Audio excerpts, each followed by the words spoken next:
talking to China. US President Donald Trump has given China 1 day to end the 34% retaliatory tariffs it imposed on US products last week, or he'd slap an extra 50% duty on imports from China. It's an escalation in a trade war that has sent global markets into a downward spiral and stoked fears a recession is around the corner.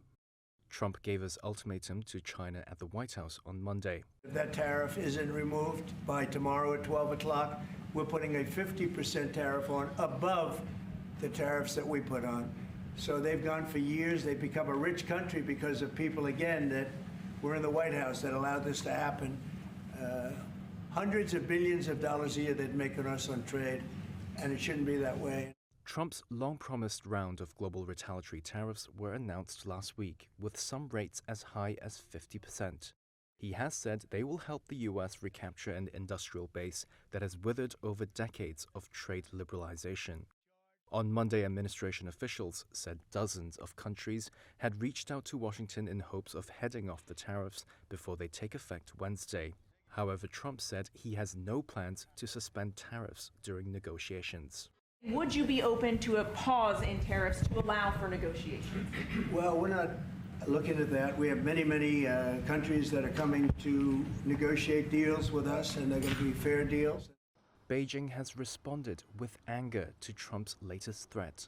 The Chinese Commerce Ministry said Tuesday China will never accept the blackmail nature of the United States and said U.S. threats were a mistake on top of a mistake. Trump said Monday his administration would open trade talks with Japan, one of Washington's closest allies in Asia. Meanwhile, the EU has proposed counter-tariffs of 25% on a list of U.S. goods over Trump's earlier steel and aluminium tariffs, according to a document seen by Reuters. EU Trade Chief Maroš Šefčovič said Monday they're ready to negotiate a zero-for-zero deal with the Trump administration. While the EU remains open to and strongly prefers negotiations, we will not wait endlessly. The 27-member EU bloc is struggling with tariffs already in place on autos and metals. It also faces a 20% tariff on other products on Wednesday.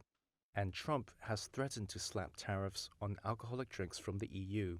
Investors and political leaders are still trying to figure out if Trump's tariffs are permanent or a pressure tactic to win concessions from other countries.